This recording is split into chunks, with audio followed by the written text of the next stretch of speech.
This is a Beyond the Badge with Vincent Hill Quick Fix on Radio Influence. I talked about these three black female teens that were killed down in Florida after they stole a car, ran from police, crashed the car into the pond, drowned in said pond, and the family is in an uproar. The community down there is in an uproar.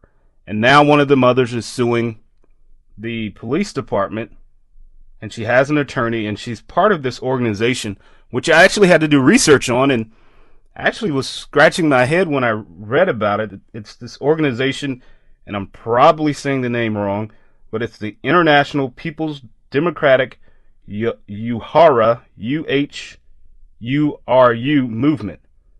And I had to do research on it, like, what the heck is that? I've never heard of them, don't know what they are, but apparently it's an organization that focuses on oppression of African people, and they're asking for reparations from America, I assume.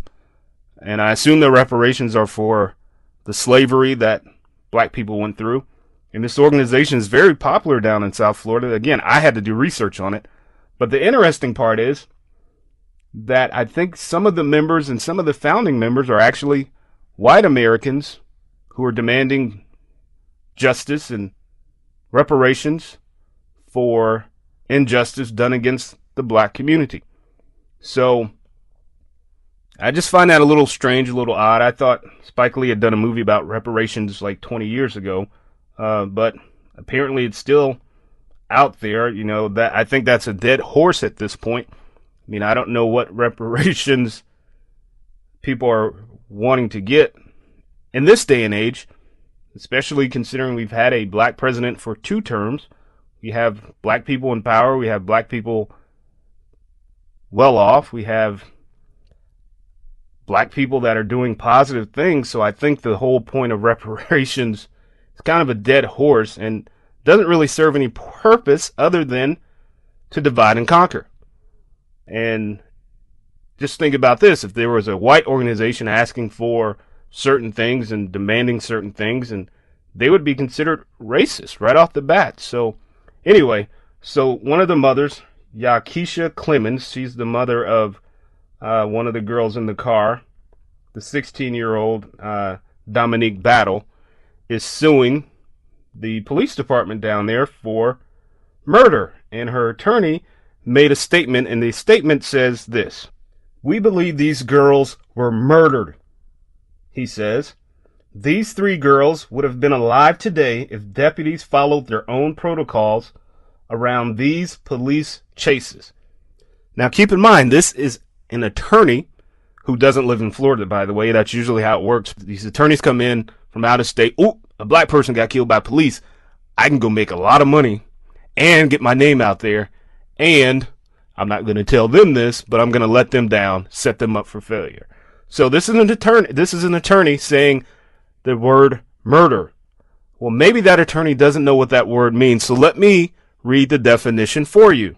Now, every law dictionary that I've ever seen, and even Google, says murder is the unlawful, premeditated killing of one human being by another. Let me say that again. The unlawful, premeditated killing of one human being by another. So, these 3 girls steal a car. They run from police. Police, by law, are allowed to chase a fleeing suspect. The girls drive the car into the pond. There was nothing premeditated about those officers' actions to be able to warrant a murder conviction, let alone an indictment or a charge. The premeditated killing. So that means at some point, to prove premeditation, you would have to prove that this officer who started that pursuit had it out for these 3 young girls. He was looking for them that night. He was determined he was going to chase them. He was going to get them out of the car and shoot them. He was going to do something where they were going to die that night. You can't prove that. So therefore, you can't expect a grand jury to come back with an indictment of murder, first-degree murder, second-degree murder, third-degree, whatever. You cannot expect a jury to come back, a grand jury to come back and indict these officers for that. This is why I say the family is going to be set up for failure. Their expectations are high, mountaintop high. But the realization is there is no murder. Beyond the Badge with Vincent Hill can be found on iTunes, Stitcher, and RadioInfluence.com.